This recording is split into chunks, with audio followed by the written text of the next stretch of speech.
মহারাজ আর একটু খাসি দেবো? না না গোপাল, আর খাবো না। ওরে বাবা, পেট তো একদম জয় ঢাক। জয় ঢাক বললে হবে? এখনো তো অনেক কিছু বাকি মহারাজ। আরে মা, আপনি যেন লজ্জা করে খাবেন না। আপনার যেটা প্রয়োজন সেটা চেয়ে নেবেন। হ্যাঁ গোপাল বউ, তুমি চিন্তা করো না, আমি ঠিক পেট ভরে খাবো। কি পণ্ডিত, ছানার ডালনা আর একটু নাও। আমাকে নিয়ে একদম ভেবো না, এখানে আমরা খুব ভালোভাবে খাচ্ছি।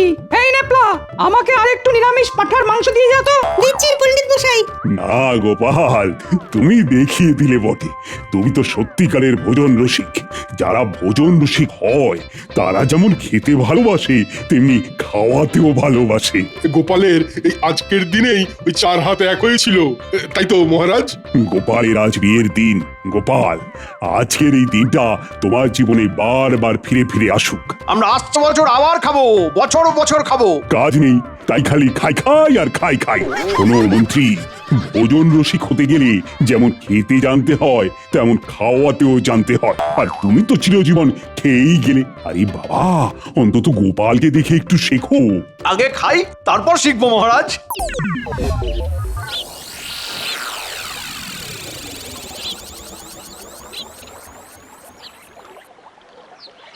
গোপাল, কাল বড় ভালো খেয়েছি। তোমার মন আছে বটে। আপনারা সবাই খুশি হয়েছেন এটা জেনে আমিও শান্তি পেলাম। এই সবার বাড়ি বাড়ি খেতে খুব ভালো লাগে। তা কেন, নিমন্ত্রণ করলে তো যাওয়াই উচিত। মহারাজ বলতে চাইছেন যে আপনি তো শুধু ওই নিমন্ত্রণ খেয়েই চলেছেন, একবার আমাদের নিমন্ত্রণও তো করতে পারেন নাকি? উফ, খালি খাই খাই খাই খাই। দেখি কিছু খাওয়াতে হবে, নইলে আমাকে উঠতে বসতে কথা শোনাবে। ভাবছি এই মাসের শেষে আমাদের বাড়িতে আপনার পায়ের ধুলো ফেলার বন্দোবস্ত করছি। আচ্ছা, এই মাসের শেষে কি হবে? ওই কাল আমরা গোপালের বাড়ি যাওয়া উপলক্ষে নিমন্ত্রণ খেলাম, সেটাই। ও, তার মানে সেদিন 4 হাত হয়েছিল এক। বাহ বাহ বাহ, সুখবর। অবশেষে মন্ত্রীর বাড়িতে আমরা সবাই নিমন্ত্রণ পেলাম। গোপালের মতো আয়োজন করে ভূত ভোজন করিয়ে লাভ নেই, এমন কিছু খাওয়াতে হবে যাতে সেই খেয়েই সবার পেট ভরে যাবে। ভাবতে হবে, ভাবতে হবে। কি মন্ত্রী মশাই, একটু চিন্তায় পড়ে গেলেন বলে মনে হচ্ছে। চিন্তা? কিসের চিন্তা? আমি তো ভাবছি সকাল থেকে তোমাদের খাওয়ার ব্যবস্থা করব। তার মানে সকাল থেকেই তোমার বাড়িতে চলে যাব? মুখ ধুয়ে খালি পেটে আমার বাড়ি, তারপর শুধু খাওয়া আর খাওয়া। এর মধ্যে কিছু একটা গোলমাল আছে বলে মনে হচ্ছে, নইলে এত দরাজ তো আমাদের মন্ত্রী মশাই নন। কিছু একটা গোলমাল তো আছেই। ওটাই বার করতে হবে। তাহলে আমি আমার গিন্নি আর নাতি নাতনিকে নিয়ে সকাল থেকেই আপনার বাড়িতে চলে আসবো। যারা বিবাহিত তারা সবাই তাদের গৃহিণীদের নিয়ে আসবে, আর বড় কথা কি। সাধু সাধু মন্ত্রী, এই প্রথমবার তোমার মুখে মন্ত্রী সুলভ কথা শুনলাম। আমরা সেই দিনের অপেক্ষায় রইলাম কিন্তু।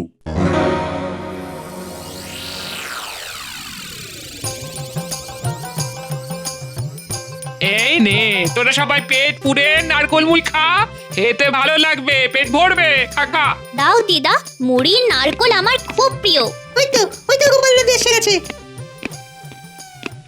দাদু, আমরা এখন নারকোল আর মুড়ি খাচ্ছি। আবার একটা ভুরি ভোজ আছে। ওমা, তাই নাকি? এবার কার বাড়িতে? মন্ত্রী মশাইয়ের বিবাহ বার্ষিকী। বাবা, মন্ত্রী মশাই নিমন্ত্রণ করেছেন? আর কিপটে মানুষ। যাই হোক, মন্ত্রী মশাই করেছেন তো। ঠিক বলেছ দিদা, সেদিন বাজারে গিয়ে দেখি কিছু চুনো মাছ নিয়ে মাছওয়ালার সঙ্গে ঝগড়া করছেন। কিপটে হোক আর যাই হোক, আমাদের রাজ্যের মন্ত্রী তো। ঠিকই তো, কিপ্টে মন্ত্রী। আমি সেদিন সকালে তোদের সবাইকে নিয়ে মন্ত্রী মশাইয়ের বাড়িতে যাব। ওমা, এই তোমার সকাল থেকে নিমন্ত্রণ নাকি? সেখানেই তো খটকা গিন্নি। সকাল থেকে আমাদের নেমন্তন্ন করেছেন আমাদের হাড় কঞ্জুস মন্ত্রী। না, একটা কিছু তো গোলমাল আছেই, দেখা যাক। কি আর দেখবে, মনে হচ্ছে আমার হাত পুড়িয়ে রান্না করতে হবে না তোমার জন্য। না না গিন্নি, সেদিন তোমাকে কিচ্ছুটি করতে হবে না। যখন নিমন্ত্রণ পেয়েছি তখন আমরা না খেয়ে আসবো না। হ্যাঁ,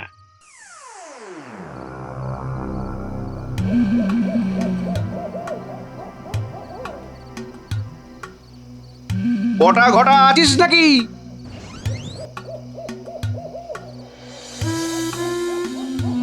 বলুন মন্ত্রী মশাই। এই মাসের শেষে আমার বিয়ের তারিখ। মহারাজ আর আমার সভাসদরা ধরেছে গোপালের বাড়িতে যেমন খেয়েছে সেই রকম আমার বিয়ের তারিখে ওরা কবজি ডুবিয়ে খাবে। বাহ, বেশ ভালো। তবে আয়োজন বেশ ভালোভাবে করতে হবে। খাওয়াবো তো বটেই, কিন্তু এমন খাওয়াবো যাতে করে ওই রাজকীয় আয়োজন করতে না হয়, আবার আমার সুনামও থাকে। সেটা কি করে সম্ভব মন্ত্রী মশাই? আচ্ছা শোন মন দিয়ে শোন। বলুন, শুনছি। সব হবে, কিন্তু কেউ কিচ্ছু খেতে পারবে না। প্রথম খাওয়াতেই পেট ভরিয়ে দিতে হবে। সকালে নিমন্ত্রণ, সকালের জলখাবারটা এমন দিতে হবে যাতে সবার সেটা খেয়েই পেট ফুলে যায়। আর দুপুরে ভাতের দিকে নজরই যাবে না। ভাত থাকবে, খাসির মাংস থাকবে, মিষ্টি থাকবে, দই থাকবে, এ শুধু আমাদের জন্য, বুঝলি না? রাঁধবি তোরা, এমন জমিয়ে রাঁধবি যে গন্ধে সবার প্রাণ একেবারে আকুলি বিকুলি করে ওঠে। বুঝলাম। তাহলে এক কাজ করুন, বিশেষ এক ধরনের চূর্ণ দিয়ে মুড়ি ভাজলে মুড়ি সাদা হয় আর খুব ফোলে। পেটে গেলে আমাদের হজমের ভিত একদম নাড়িয়ে দেবে। শুধু মুড়ি কেউ খাবে কেন? সেই মুড়িটাকে মাখতে হবে নারকোল, চানা, একটু পেঁয়াজ আর ওই সর্ষের তেল আর লবণ। দেখবেন সবাই ওই মুড়ি মাখা খাবে মাংস ফেলে। মুড়ি এমন জিনিস যে খেতে থাকলে আর থামতেই পারবে না। ব্যাস হয়ে গেল। আগের দিন ওই বিশেষ দোকান থেকে চূর্ণ মিশ্রিত মুড়ি নিয়ে আসতে হবে। মুড়ির বস্তা কিন্তু আগে নিয়ে আসতে হবে, রাতের অন্ধকারে।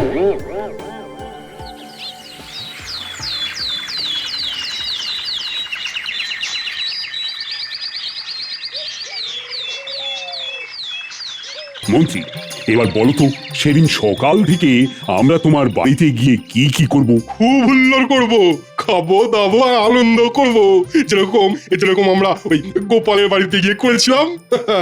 আমি একটা চূর্ণ তৈরি করেছি, সেই চূর্ণটা খেলেই চঞ্চনে খিদে পাবে। হ্যাঁ হ্যাঁ। ওরা কত কি ভাবছে, খাবেন তো মুড়ি মাখা। কি মন্ত্রীমশাই, কি ভাবছেন আর মুচকি মুচকি হাসছেন? তোমরা কতদিন পর আমার বাড়িতে যাচ্ছ, আমার কি যে আনন্দ হচ্ছে, মানে আমি আর আমার গিন্নি যে কি আনন্দ পাচ্ছি সেটা বলে বোঝাতে পারবো না গো। এবার বলো তো, খাদ্য সূচিতে এবার বলে ফেলো দেখি। সকালবেলা কুড়মুড়ে মুড়ি আর নারকোল, চানা মশলা, পেঁয়াজ দিয়ে মুড়ি মাখা, আর গন্ধরাজ লেবু কেওড়া দিয়ে শরবত। বাহ বাহ, কি ভালো! আমার হচ্ছে উদ্দীপন। খাবারের নাম শুনেই মনে লাগছে কখন। সবার জন্যই আয়োজন করেছি। মুর্শিদাবাদ থেকে খাসি আসছে, আর খাম্বাজ থেকে দই মিষ্টি। গোপালকে টেক্কা দিয়ে দিল। আমি তো টেক্কা দেবার জন্য কিছু করিনি রাজবৈদ্য। আমার সাধ্য যা আমি সেই রকমই ব্যবস্থা করেছি। মহারাজ, আমার কি আপ্যায়নে কোনো ত্রুটি হয়েছে মহারাজ? না না, তোমার কোনো ত্রুটি হয়নি রাজবৈদ্য। এই ধরনের তুলনা টানা মোটেই ঠিক কাজ নয়। না না না না, আমি ওই একটু খাওয়া নিয়ে আমোদ করছিলাম। প্রথমে গোপাল, পরে মন্ত্রী মশাই, এরপরে কে? এরপর সভা কবি। এই সভা কবি, ঠিক বলেছি তো? মহারাজ, আপনি বলেছেন যথার্থ। আমি খাওয়াবো, এর একটাই অর্থ। এখন আমরা মন্ত্রী মশাই নিমন্ত্রণের ব্যাপারে মনোযোগী হই। কি বলেন মহারাজ? হ্যাঁ, এই বলেছ বিজ্ঞানী। এখন শুধু মন্ত্রীর বাড়িতে কি খাবো সেটাই মনে করছি, আর কত খাবো সেটাই শুধু ভাবছি। আমি তো মোটামুটি 3 দিন আগে থেকেই খালি এবেলা আর ওবেলা ওই শশা আর ভোলা ময়রার দোকানের টক দই, একটু সৈন্ধব লবণ, এই আহার করব আমি আর আমার গিন্নি দুজনেই। বেটা গোপালের কত শখ, খাবে বলে এখন থেকে পেট খালি করছে। বিজ্ঞানী আবার কি একটা চূর্ণ দেবে, সেটা খেলে নাকি খুব খিদে হবে। শুধু মুড়ি মাখা খেয়ে তোমাদের বাড়ি ফিরে আসতে হবে। মহারাজ, কাল আমার একটু রাজসভায় আসতে দেরি হবে। ওই মিষ্টির কারিগর আসবে তো। মিষ্টির কারিগর? বাহ বাহ বাহ, কিন্তু আমাদের ভোলা ময়রা কি দোষ করলো? ভোলা ভালো ভালো, তবে খাম্বাজ থেকে যে কারিগর আসবে সে কিন্তু আরো ভালো। তার মিষ্টি যেমন দেখতে তেমন স্বাদ। শুধু গল্প শুনে যান। মন্ত্রীমশাই কিছু একটা ভাবছে। না, এবার একটু মন্ত্রীমশাইয়ের উপরে নজর রাখতে হবে। কিছু একটা গোলমাল তো ঘটাবেনই মনে হচ্ছে। ঠিক আছে মন্ত্রী মশাই, আপনি যদি পাতায় পাতায় চলেন তো আমি পাতার জালক শিরায় চলি।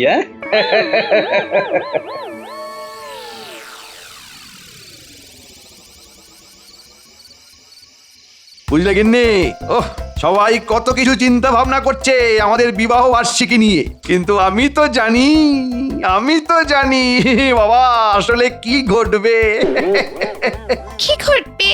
আমাদের বিবাহ বার্ষিকীতে মহারাজ সহ সবাই আমাদের মুড়ি মাখা খেয়ে ঢেকুর তুলতে তুলতে বাড়ি যাবে গো। মা, ধরা পড়বার কোনো সম্ভাবনা নেই তো? আরে না না, ওরা তো মুড়ি খেয়েই পেট ভরিয়ে দেবে। বটা ঘটা এমন মুড়ি নিয়ে আসছে যে খেলেই একদম পেট ভরে যাবে।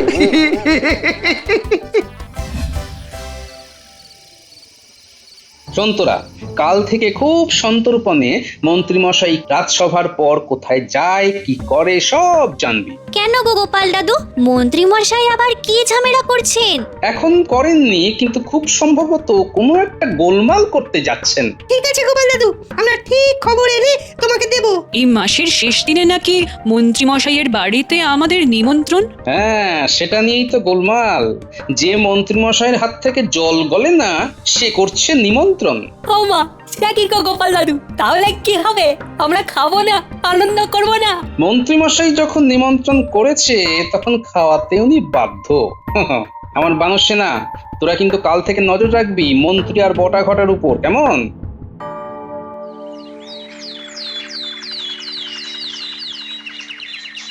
বুঝলে বিজ্ঞানী, মন্ত্রীমশাইয়ের বাড়িতে নিমন্ত্রণে সেদিন কিছু একটা গোলমাল আছে। বুঝলে গোপাল, আমি যে ওষুধটা দেব সেটা খাওয়ার আগে খাবে, পাথর পর্যন্ত হজম হয়ে যাবে। তারপর কিছুক্ষণের মধ্যে খুব খিদে পাবে, তখন দেখবে খাওয়ার কি আনন্দ, একেবারে হু হু করে খাবে। তাহলে আমরা সবাই ওই ওষুধ খেয়ে মন্ত্রীমশাইয়ের বাড়িতে খেতে যাব। সে তো বটেই, প্রথমে হজমের ওষুধ, তারপরে পেট পুরে খাওয়া। চলো বিজ্ঞানী, রাজসভায় যাওয়া যাক।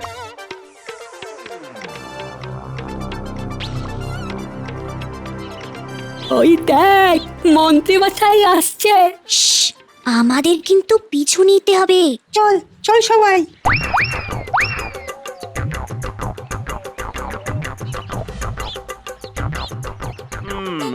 পাঁচ বস্তা মুড়ি হলেই হয়ে যাবে। হ্যাঁ, 5টা মোহর দিয়ে দেবো। আজ বটা ঘটাকে বলবো মুড়ির বস্তাগুলো রাতের মধ্যে আমার বাড়িতে নিয়ে আসতে। হ্যাঁ, রাতের মধ্যেই। কি জোরে জোরে হাঁটছে দেখ, লম্বা লম্বা পা ফেলছে। মন্ত্রী মশাই হাঁটছে, আর আমরা ছুটছি। যাচ্ছে কোথায় সেটা বুঝতে পারছিস? না বোঝার তো কিছু নেই, যাচ্ছে তো বটা ঘটার বাড়ির দিকে। কোনো কথা না বলে আমরা চুপচাপ পিছু নিই। আজ রাতে গোপাল দাদুর কাছে গিয়ে সব কথা বলতে হবে।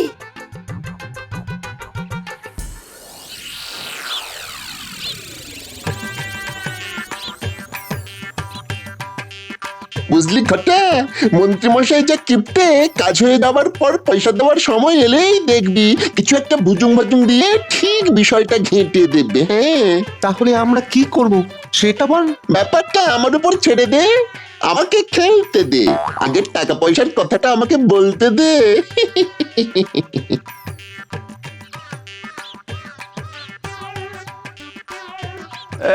বটা ঘটা আছিস নাকি? থাকবো না তো কোথায় যাব? আসুন, আমরা আপনার জন্যই অপেক্ষা করছি, অনেক কথা আছে।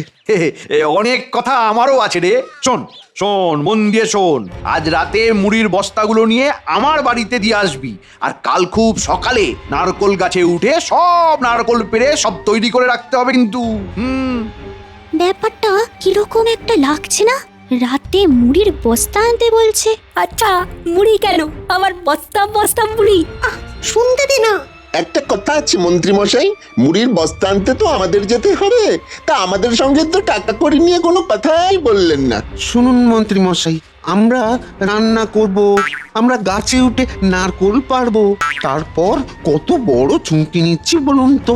মহারাজ কিংবা ওই গোপাল যদি বুঝতে পারে তাহলে তো আমাদের সব শেষ। সুতরাং পয়সা করির ব্যাপারগুলো আগে থেকে বলে নিলে কি হয়, মনটা না বেশ চাঙ্গা থাকে। শুনলি, তার মানে গোপাল দাদু যেটা ভেবেছিল মন্ত্রী মশাইয়ের সম্পর্কে, সেটা ঠিক ভেবেছিল। বুঝলি, পুরো ঘটনাটা মাথার মধ্যে একেবারে সেটে গেছে। আমাদের যা জানার জানা হয়ে গেছে। এবার বাড়ি গিয়ে সব কথা গোপাল দাদুকে জানাবো। আমরা চলে যাই, চল। ঠিক বলেছিস, রাতে গোপাল দাদুর সাথে কথা হবে।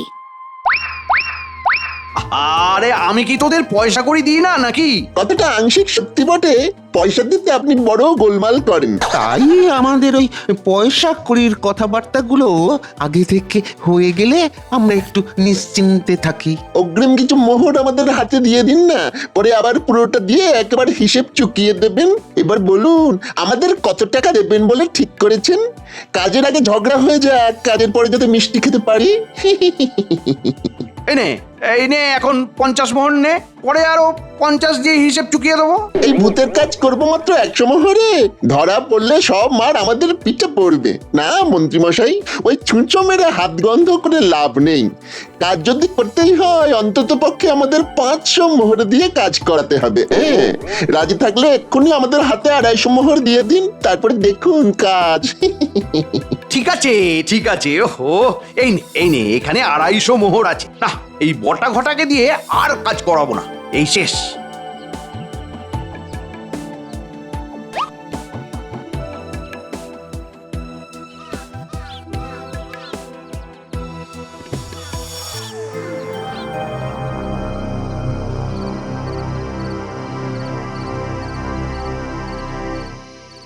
তার মানে এটা হচ্ছে মন্ত্রীমশাইয়ের পরিকল্পনা।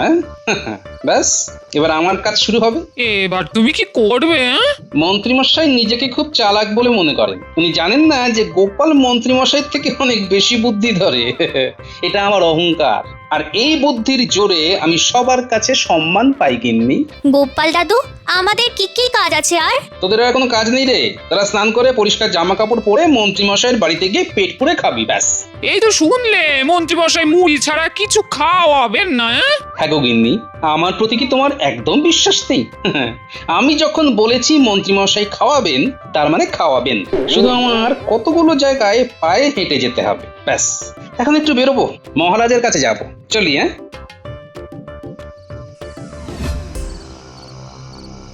আমার বানর সেনা আজ এই খবরটা নিয়ে এসেছে। কি সাংঘাতিক ব্যাপার ঘটতে চলেছে বলুন তো মহারাজ।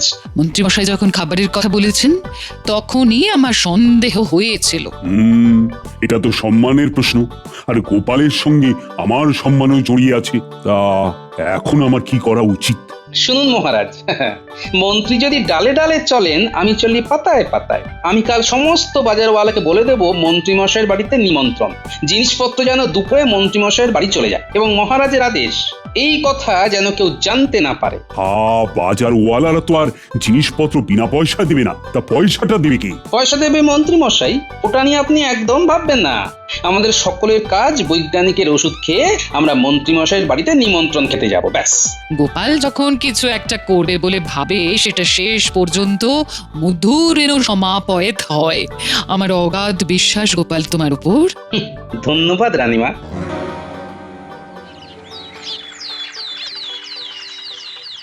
সকাল থেকেই চন্মনে খিরে, ও মন্ত্রী, আরে জল খাবার দাও। হ্যাঁ, খিদেতে পেট চুই চুই।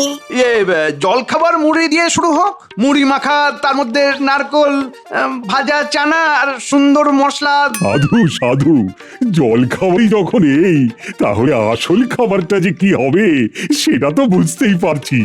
বটা ঘটা, সবাইকে মাখা মুড়ি আর শরবত দাও। মন্ত্রীমশাই, ওদের শুধু মুড়ি দিতে বলুন, আমরা খেতে থাকি। জল খাবারটা জমিয়ে করব, তারপর মধ্যাহ্ন ভোজনের পালা। গোপালের কথা বলার ধরনটা যেন কেমন লাগলো। গোপাল দাদু, আমাদের মুড়ি দেবে না? মুড়ি খাওয়ার আগে ওষুধ খেয়েছিস? বাবা, খাবো না আবার, আমাদের তো পেট ভরে খেতে হবে। কি বলুন মন্ত্রীমশাই? ব্যাপারটা কেমন অন্যরকম লাগছে।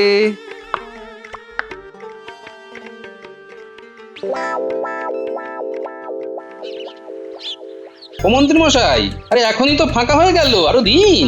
দাও দাও আরো মুড়ি, সইছে না আমার ভুঁড়ি।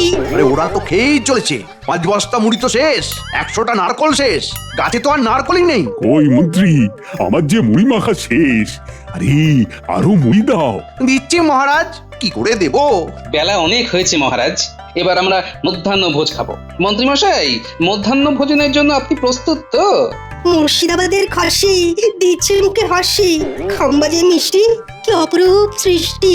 রান্না কদূর? বটা ঘটা, রান্না কত দূর মহারাজ জানতে চাইছেন? রানীমা তো খিদেতে একেবারে কাতর। মহারাজ, একটা বিপদ হয়েছে, আমাদের না সেই রকম প্রস্তুতি নেই। কি ভেবেছিলেন মন্ত্রী মশাই, শুধু চূর্ণ মিশ্রিত মুড়ি খাইয়ে আমাদের পেট ভরাবেন? সে কি গোপাল, তাহলে এই এত মানুষ তারা খাবে কি? আপনি কিচ্ছু ভাববেন না মহারাজ, গোপাল থাকতে আপনি, রানীমা আর সভাসদরা না খেয়ে থাকবেন, এটা হয়? আমার সমস্ত বলা আছে, মন্ত্রী মশাইয়ের ঘরে সব চলে আসবে। ওই দেখুন, ভোলা ময়রা মিষ্টি নিয়ে, মুদি বাজার মাছ সব নিয়ে চলে আসছে। দাম কে দেবে? আমার তো হাত খালি। দাম আপনি দেবেন মন্ত্রী মশাই। পরের মাসের বেতন থেকে সব ধার মেটাবে। শোনো সবাই, মন্ত্রী মশাইয়ের আজ বিয়ের তারিখ, তাই তো মন্ত্রী মশাই আজ আমাদের সবাইকে কবজি ডুবিয়ে খেতে বলেছে। তোমরা সবাই খেয়ে মন্ত্রীর গুণ গাও। সব কিছু মন্ত্রী মশাই দেবে। মহারাজ, মহারাজ, আমি ফতুর হয়ে যাব মহারাজ। তোমার ফতুর হওয়াই উচিত। মন্ত্রী, তুমি বরং দাঁড়িয়ে দাঁড়িয়ে দেখো আমরা কেমন মজা করে খাই। ভেবেছিলাম আমি চতুর হয়ে সবাইকে বোকা বানাবো, কিন্তু গোপাল বিজ্ঞানী এরা আমাকে ফতুর করে দিল, এরা আমাকে ফতুর করে দিল গো।